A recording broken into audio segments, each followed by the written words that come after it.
What is up, everyone? Welcome back to another episode of the Fantasy Fellow Show. My name's Kyle. In this episode, it's Saturday evening here, September 24th. We got Week 3 Sunday football happening tomorrow, so we're just gonna hang out for the next half hour or so. I'll kind of go over the important news that happened today. We'll answer all your questions. Good evening to Harris. Hope you're doing well, my man. As far as the major news that kind of happened today, I'm just looking at the headlines right now. J.K. Dobbins is expected to play, which I did not think we would expect him to play after this Monday. I think it was John Harbaugh said he was week to week, so that's interesting. Now, whether he plays a bunch of snaps or just limited, I'm not really sure what the outcome is going to be. But for J.K. Dobbins, I think if you guys have J.K. Dobbins questions, let me know. I'm going to lean towards not using him in this matchup. One, because I really want to see what he looks like in his first game back. I think a good example. I know Cam Akers had the Achilles, but in his first game back, he just did not play much at all. So I'm slightly nervous about J.K. Dobbins. If you have someone that you feel more comfortable with, go ahead and start him. Good news for the Packers. It sounds like left tackle David Bakhtiari is expected to play. We have not seen him play. He did play one game last year. I think it was Week 18 against the Lions, but he wasn't able to play any further. So this is a big step for him. Hopefully he's ready to go and help bolster the Packers' offensive line. Bad news for Van Jefferson being placed on IR here with the knee injury. That's going to continue to make Tyler Higbee, for me, I mean, I think Tyler Higbee is a must start. I think he's a top 5 tight end play. He has been a pretty good tight end through 2 weeks. I think he leads all tight ends in targets, and right now they don't really have a true number 3 wide receiver. And technically, Higbee is after Cooper Kupp. Higbee is the number 2 read over Allen Robinson right now. So huge opportunity for Higbee. Sammy Watkins placed on IR today. I went and picked up Romeo Doubs in a couple of my leagues today, just because 4 weeks here for sure without Sammy Watkins, and who knows what's going to happen when he comes back. So you're going to see, of course, Alan Lazard already had that number 1 role, but it's Watson, Romeo Doubs. If any of those guys are available, I think we get basically a 4-week trial to see if one of those guys can stick around. Javonte for Leonard Fournette, full PPR. That one, I mean, they're kind of the same player to me. I don't see one side winning more than the other. Part of me doesn't like the. Part of me is nervous about the Bucs offensive line. That part I don't like. And Leonard Fournette, Fournette's got a hamstring injury. He hasn't really been practicing in full capacity lately, so that does worry me. So I wouldn't trade for Leonard Fournette. He's got just hamstring concerns, offensive line concerns. I don't really know if I trust him for longevity purposes. If I go look at Tampa Bay's practice reports here, let's see who's out there. You see Leonard Fournette. He's been limited with practice all week here. I'm not sure if that's something that we should be concerned about, but for me, I'd rather have Javonte. What's the status on Jerry Jeudy? It sounds like Judy's going to play. Very encouraging sign on, Friday, after not practicing on Wednesday, Thursday. He gets a limited practice on Friday, and the video clips that I saw of him seemed like he's going to play. So I think Jerry Jeudy's a fine wide receiver 3 play this week. Russ Gage, Robbie Anderson, AJ Green. I think you kind of probably have to go with Russell Gage by default, because he's technically the number 1 receiver for Tampa Bay tomorrow. And I know he's not he hasn't really played well so far to start the year, but I trust Tom Brady more than I trust Baker Mayfield. AJ Green, he's kind of like a number 3, number 4 target in that offense, where Russell Gage, I think, has probably a pretty good shot to lead the Bucs in targets tomorrow. So I will say Russ Gage. And I would hope so. We'll know. What sucks is it's a late game, and typically what happens is these players go out to warm up 90 minutes before kickoff. So hopefully there's some whispers. If not, make sure you have a backup in place. Make sure you got either a backup quarterback, or if you're in Superflex, make sure you got an extra tool that you can pull up. So I don't know how to read this. It sounded like they have a plan for him. I mean, the fact that he was limited on Wednesday, and it sounds like he did weight room stuff on Tuesday, and he didn't throw the football on Wednesday. He threw the football on Thursday, and then he took a day off here. So it sounds to me, this looks like he might be playing. So we'll see. I'm hoping Herbert goes. Javonte versus 49ers, Antonio Gibson versus Eagles. Both tough matchups. Let's actually look at the fantasy points allowed so far. I'm just curious where fantasy points have been falling against these defenses here. Let me kind of zoom in here. Alrighty, so Javonte versus 49ers defense. 49ers rank 7th best against the running back. They've allowed 105 rushing yards, 1 touchdown, 10 receptions for 60. And then the Eagles are up here. Eagles got gashed. They got pretty gashed by the Lions week 197 yards, 3 touchdowns, 11 for 58. Last week didn't really have much to worry about because they kind of just shut Dalvin Cook in the running game down and they made them throw the ball. So I'm not sure if I feel great about it. For me, I think I would personally roll with Javonte Williams. They're at home. Uh, I feel safer with Javonte, but they're both good calls. I think the PPR makes me lean Javonte a little bit because we saw that week 1 where he had, what was it, 10, 11 catches. I think I feel safer with that because I don't know what kind of Carson Wentz we're gonna get against the Eagles. I mean, there's like if the Eagles' offense is humming and they're making the Reds or the Commanders have to throw the football, maybe we see more J.D. McKissick. To me, I feel safer with Javonte Williams, so that's how I'll lean. Status on Connor. It sounds like Connor's gonna go, and I think they're a late game tomorrow. Let's pull up Arizona. I mean, I was quite encouraged. The fact that he did not practice Wednesday, but limited Thursday and Friday, I'm going to lean towards him playing. I would say 75-25, probably pretty good odds that he plays. And if he plays, you're probably going to want to give him in your lineup. I know it's a tough matchup. The Rams, one of the better teams against RB so far. No touchdowns given up, 139 on the ground, 9 for 41. It's basically just a high volume type play here. So he's a low end RB2. What is your read hand on Hendo Akers snap count? So let's actually, I'm going to see if I can find that for us. PFF snaps routes week 2. Let me see if I can find my man's article here. So here we go. Let's find this game real quick. So last week, well, technically week 1, we saw Cam Akers not even used. We saw Darrell Henderson get pretty much everything, and now we're second guessing it. Like we're not sure what we have in Darrell Henderson anymore because they used Cam Akers a ton. So here is the participation against the Falcons. If I pull this up here, Hendo with 35 snaps, Akers with 27, routes run 19 for Hendo, only 8 for Cam Akers, 0 targets for Henderson and 3 for Akers though, so that's interesting. 10 carries for Henderson, 15 for Akers. Kind of looking like a 50-50 split. They like Henderson to run the routes. If we look at this here, this is another really great chart. Let me scroll back down here. So on all plays, Darrell Henderson, 35 to 27 snaps. Early downs, Cam Akers was used on first and second down more. Look at the goal line. So to me, this is very clear. Darrell Henderson is their goal line back. He is their third down back, and he's their 2-minute drill. So that's kind of how this is breaking down. I would expect Cam Akers to continue to be the guy on first and second down. And when they need a play on third down, you're going to see Henderson come in. I'm concerned about the goal line, 4-1. At least Akers got at least one. Maybe that's where Akers can make up some ground. But for now, I'm going to say Hendo is the pass catching back. Even though he got 0 targets last week, he was in there more. He ran more routes. So they're both probably looking at 8 to 10 point floors in PPR leagues. And yeah, this week it's a good matchup against Arizona. I think I'm comfortable starting both Akers and Henderson as low end RB2s. Again, if you play in PPR and if you need 8 to 10 points as a floor, I think that's probably where both guys will end up. Javonte or Damien Harris PPR. Because it's PPR, I'm going to go with Javonte. Wentz or A-Rod. Yo, this is a tough question, my man. Either way, I mean, I think Wentz has been on fire this season. I'm not sure if we can trust him, though. We saw what the Eagles did to Kirk Cousins. Right now, the Eagles are 6th best against the pass, giving up just about 218 yards per game, about a touchdown and a half per game, 4 for 29 here. We saw what they did to Kirk Cousins, so this makes me a little nervous to whip him out there. Like you see here, 12.17 fantasy points per game. Tampa Bay giving up 7.33. I personally don't expect the Packers to come out slinging the ball. That's a run first team. I think you're going to lean with the Carson Wentz passing game. I think that's probably where I'll lay. And even if it's ugly, they're still going to get that passing volume there. So I think Wentz is the answer. Monty or Gibson?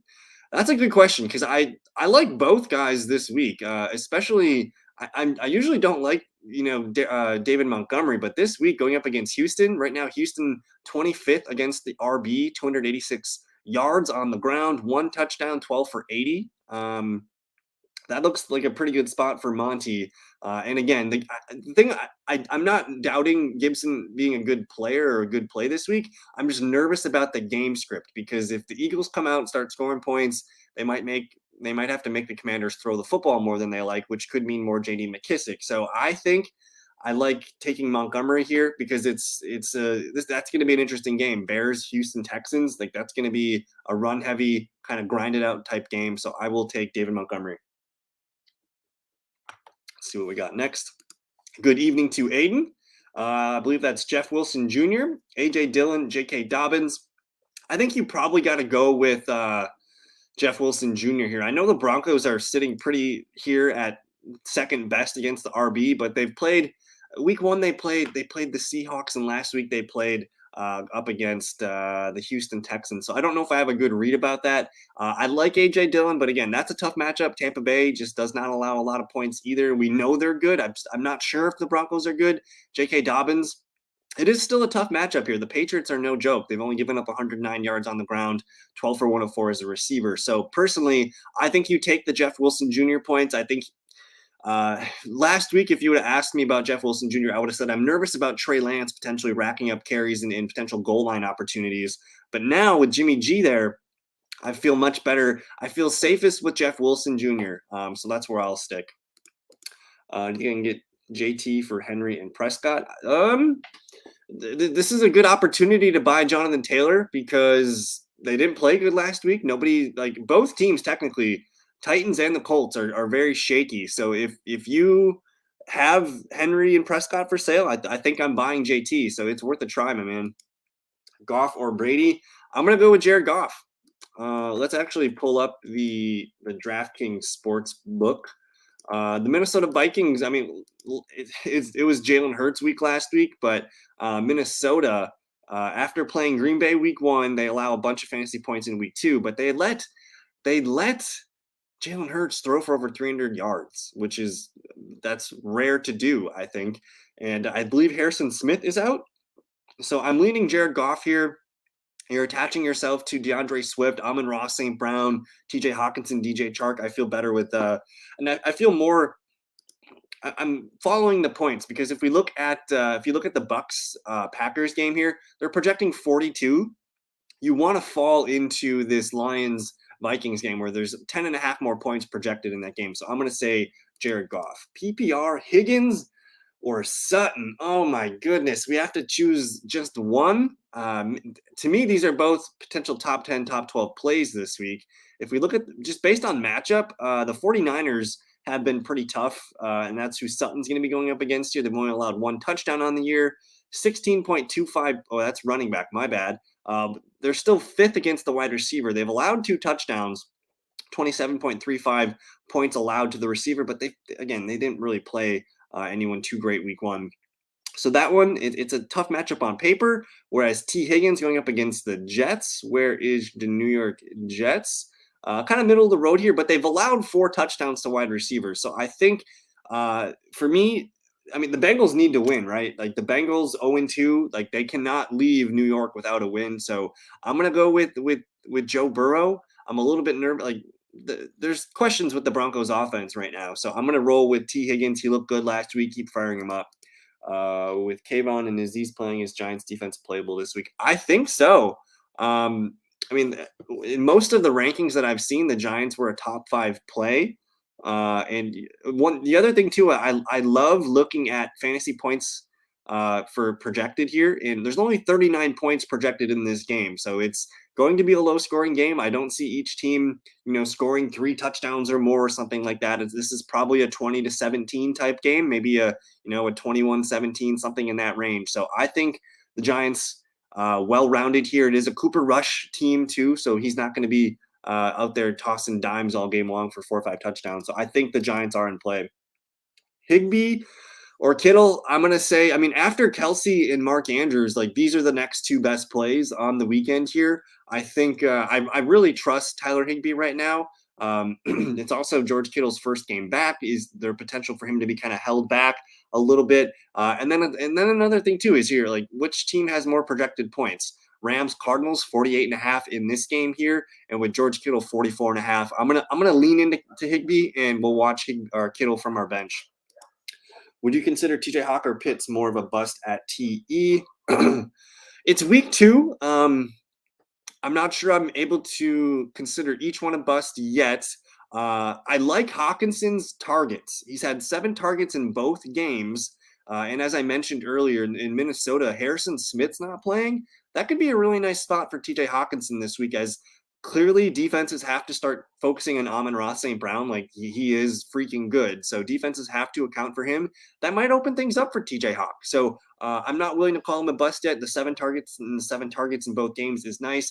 Kyle Pitts, man, I understand 2 for 19 in both games is putrid, but he's played 2 like really good defenses. The Saints week 1, and then last week against the Rams, probably was matched up against Marshawn Lattimore and a lot of Jalen Ramsey in those situations.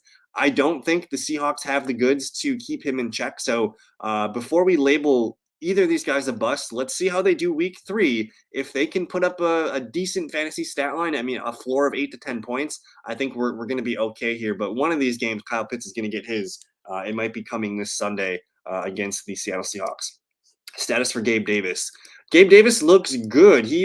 There was a quote that he put out there that he's like 100% playing. So I am not worried about big Gabe Davis here. Again, limited. No setbacks or anything. I think it was a really smart move for them to not play him on Monday Night Football, a game that they clearly didn't need Gabe Davis to play. So Gabe Davis looks good to me. The guy we're watching, though, is Dawson Knox. He did not practice on Wednesday, limited Thursday, Friday. So we'll monitor him, but I believe Gabe is in. Do we trust Judy this week or keep him on shelf even though he practiced yesterday? I like Judy. I think you'd have to let me know who are some of your options if you're looking to replace him. But his body language and the way he was talking and looking in the few clips that I saw, it seems like he's going to play. Of course, there's always risk for re-injury. He did land awkwardly on that shoulder, but I think Sunday Night Football home game. I mean, they're clearly in need of a receiver opposite Sutton, so I think Judy's a fine play on Sunday Night Football. I'm ready for some Showtime and Thunder tomorrow. Thunder and Lightning, A.J. Dillon, Aaron Jones. Prescott for Aaron Jones. If you can do that, yeah, man, you want Aaron Jones on your team. It might not be a fun game against Tampa Bay tomorrow, but the Packers' schedule opens up really nicely after this game. Good evening to David. Hope you're doing well, my man. PPR flex. Dobbins, Burks, or Hardman? Oh, okay. So this is an interesting one. I think if you are willing to, if you want to take the risk, just with your options there, I'm kind of open to J.K. Dobbins here. I can't type in Treylon Burks. Let me look at what Treylon Burks has been for fantasy. I think he's been about 8 points per game. So 8.5 and 8.7. You have to ask yourself, like, and keep in mind, like, they're not letting him get a lot of routes, but and if this is full PPR, like you said, I don't mind the safety of this 8.5, 8.7. They're playing the Raiders, which is not a scary defense. And from what I've seen, Burks has looked really good. They're just not giving him a full amount of routes right now, but that could increase over time. It could increase starting tomorrow. So I think I'm cool with locking in those 8 Treylon Burks plays. Maybe you get a big burst or breaking coverage from the Raiders. So to me, I personally would play Treylon Burks. I get the urge for J.K. Dobbins, but part of me, it's risk reward. You know, if he goes in there and he just doesn't look like his old self yet, or if they're kind of limiting him in snaps and rotating in Justice Hill and Kenyon Drake and all this stuff, that does concern me. So I'd rather wait and see what Dobbins looks like. I'm going to roll with Treylon Burks. I like the Mecole Hardman call. I don't hate it. But from what I've seen, Treylon Burks is like, he looks the part. He looks like he can be a team's wide receiver 1 for fantasy football. But with Mecole Hardman, man, it's always just kind of like a rug pull. 10.6, 7.5. I don't mind this. I think I would rank these guys: Burks, Hardman, Dobbins. PPR: Gabe, Bateman, or Lazard. In full PPR, I'm gonna go. I want Gabe Davis on my team. I think Bateman's number 2 here, Lazard number 3, just based on matchup. Bateman's been really, really good. The things I'm concerned with is the Ravens have not. He's a player that they haven't let run a full route tree either. He's running roughly, I think, 70% of the routes. So when Lamar drops back to pass, he's only out there for 70% of those plays. Whereas I think Gabe Davis is going to be in there a lot more points to be had in that Buffalo Miami game too. We could be in a shootout there. So I'll rank them Gabe, Bateman, Lazard. 49ers or Denver. Personally, just because I'm a Packer guy, I'm rooting for Denver to knock down the 49ers in the NFC. And it is a home game it's kind of strange to me that the 49ers are 1.5-point favorites here. I know Denver hasn't looked good. They barely beat the Houston Texans last week, struggled against Seattle. But man, if they can figure out some more consistent, and more efficient opportunities on offense, I think the Broncos probably are going to be the team that I think takes this one. PPR, Juju, Olave, Pierce, or Zay Jones. I think. Okay, so the guy that excites me the most on this list is Chris Olave. I mean, I think most people saw how many air yards he had last week. It was like over 350 or something like that. So I'm excited, super excited about Chris Olave going up against the Carolina Panthers. So if you want to take the risk, I think it's Olave. Otherwise, I think I'm very comfortable with Juju Smith-Schuster. And Aiden, being the resident Jaguars fan that you are, you saw what Christian Kirk did to this Colts defense last week. Juju Smith-Schuster is going to be their version of that in the slot this week. So I'm happy with Juju this week in a full PPR. I think he's going to end up getting 4 or 5 catches if I remember correctly. Let me look this up. I was looking at his prop bet earlier today. I thought people were smashing one of his props. He's at about 50.5 receiving yards.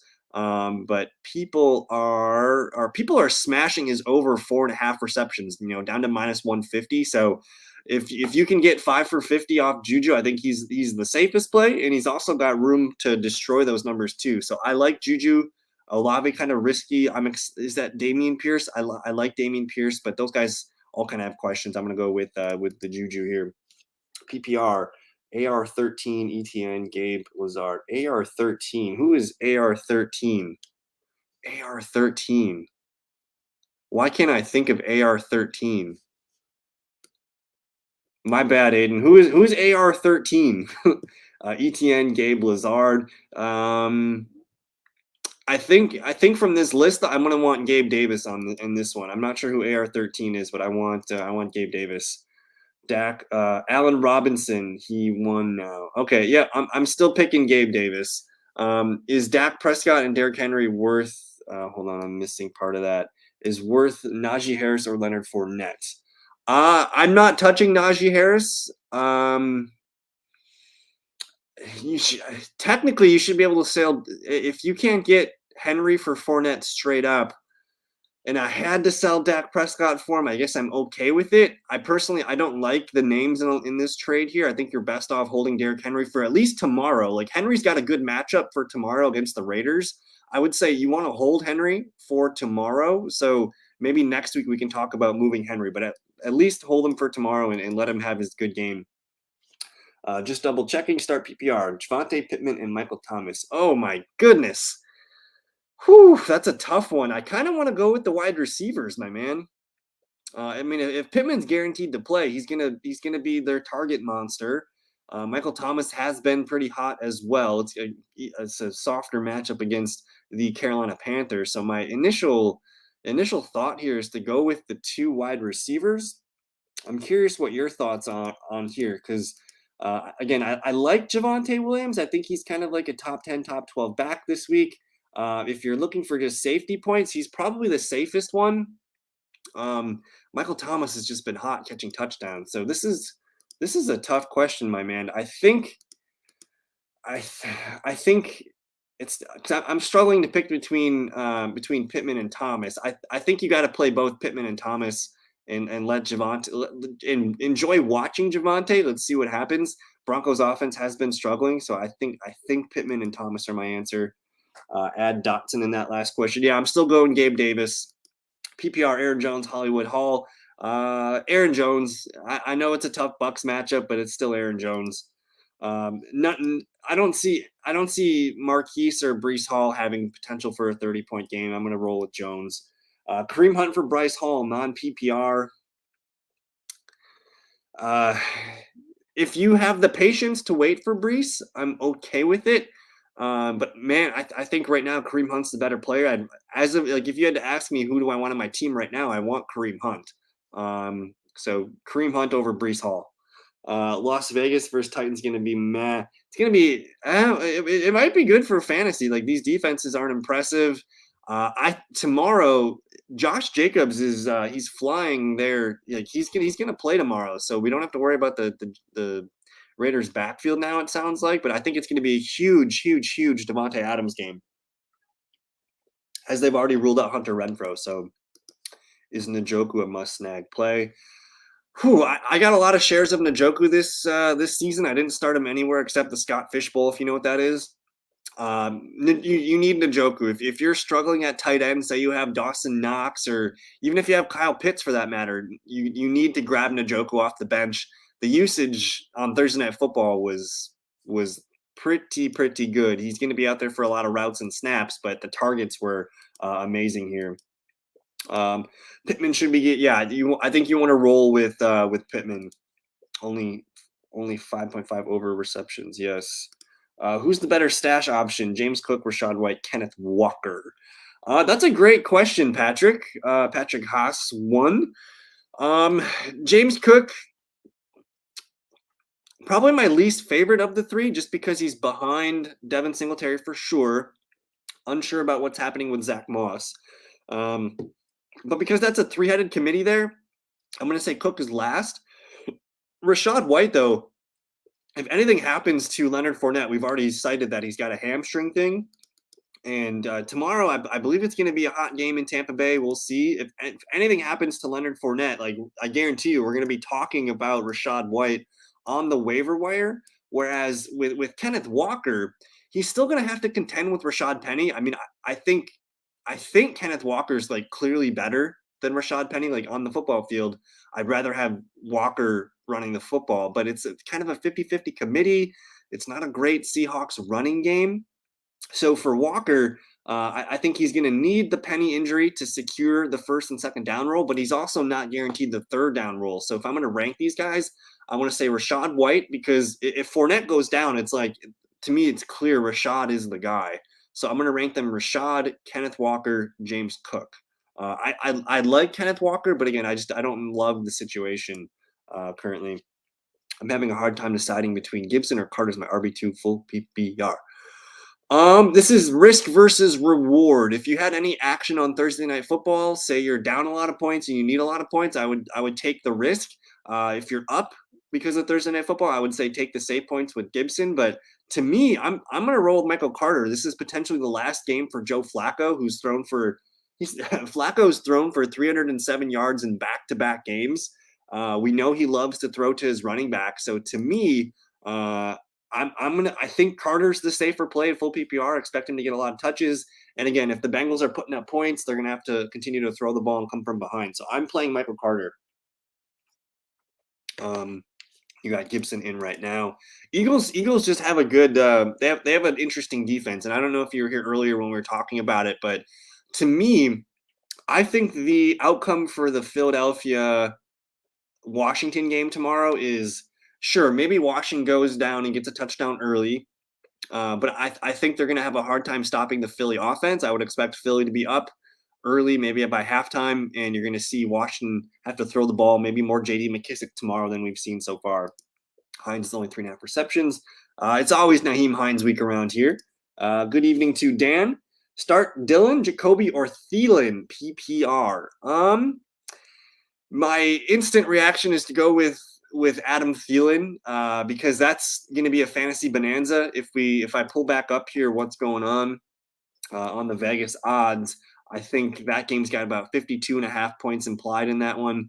52.5 implied for this game. If you're talking the Packers, I mean, 42, that's significantly less. And then Jacoby Myers, Ravens Patriots, where is that game? Only 44 in that one. I like Jacoby. I think he's got a really nice floor. I did not like that he missed practice. That concerned me. He missed practice on Wednesday and Thursday. So here he is, not practicing Wednesday, Thursday with a knee injury, limited. I think I'm going to roll with Adam Thielen, who I know has been somewhat disappointing. But I think there's potential for maybe this is the game that we've been waiting for from Adam Thielen. It's a soft matchup against the Lions secondary. I would hope for a Adam Thielen game, so I think that's where I'm gonna roll with. No problem, man. Thanks for the question, my man Penny. Justin. Dawson Knox, he's a true 50-50 to play. I didn't like that he missed practice on Wednesday, but he was able to get through Thursday and Friday. So maybe it's more 60-40 Dawson Knox plays. I think he's going to play, though. I'm down like 16 points because of Deontay Johnson. So we're down 16 points. Give me Michael Carter, my man. Carter's just think about this. Like, he's RB17 in PPR right now, and he's keeping the first running back taken in the 2022 NFL draft on the bench. That's how good Michael Carter is playing. He's keeping Breece Hall on the bench. I mean, we're talking this was a bad game too, the Cleveland game. 10 points here. I think you're somewhere in between 10 and 17. I'm gonna take those points, I believe, and we'll go from there. We locking in a Robert Dillon or Hendo. A Robert Dillon or Hendo. In this one, we're gonna go with Allen Robinson. Kirk, Goff, or Russ Wilson. This one I like because it makes you. It's probably not Russell Wilson. I think you're going to want to lean into that Vikings Lions game, and the Vikings got Dalvin Cook on the other side, who's yet to score a touchdown. I think if you ask me between the Vikings and the Lions, which team's more likely to get a rushing touchdown, it's probably Dalvin Cook. Which would take a touchdown or two off Kirk's plate. I think the play is Jared Goff here. I'm gonna say Jared Goff. If I had to rank them, I'll go Goff, Kirk, Russ. And I understand this. Let me pull up Thielen's numbers. Last week was interesting because he didn't play great and he still came away with I think like 9 PPR points or something like that. Let's look at the numbers here. But week 1, the 6.6 game, like Green Bay just could not stop Justin Jefferson, so that's where the ball went. But if I told you you're going to get at least 4 for 52, 7 targets, this looks pretty safe here. I know you're looking for more, but I feel like Thielen was able to do some things last week to get himself rolling, get established in the offense.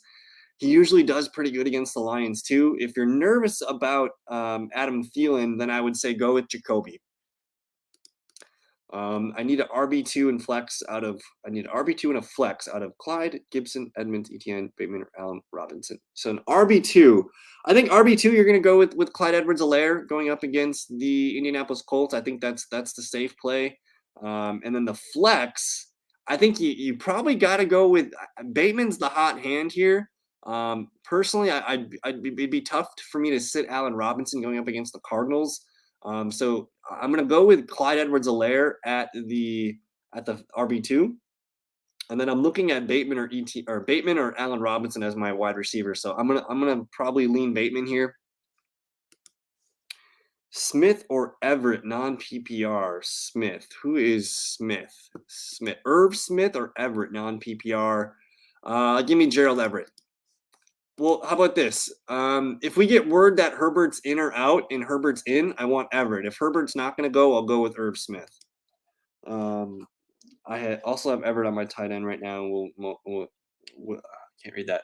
Also have Everett as my T now, and with Keenan Allen most likely back and Herbert questionable, is he a risk? I picked up Irv Smith. So here's the thing: if we get any kind of info before noon that Justin Herbert's playing or not, if we know that he's playing, I want Everett on my team because the game plan for the Chargers is going to be to throw the ball quick tomorrow, even if Herbert doesn't play. The game plan is short, quick passes. So I like Everett. But if you have to pivot to Irv and we don't have an answer yet, I think I'm comfortable taking the Irv points here. Again, it's the Lions. It's a high scoring game potential. I think you got to roll. I think I'm comfortable rolling with Irv unless we get Herbert confirmation. Blue Crew, half PPR, 10 team, pick one at RB, Michael Carter, Jamal Williams, or Mostert. I'm going to stick with Michael Carter here. Half PPR, team, pick one at RB. Yep, we're going to stick with Michael Carter here. Carr, Wentz, or Goff, actually. I think it's Derek Carr. I think Derek Carr here.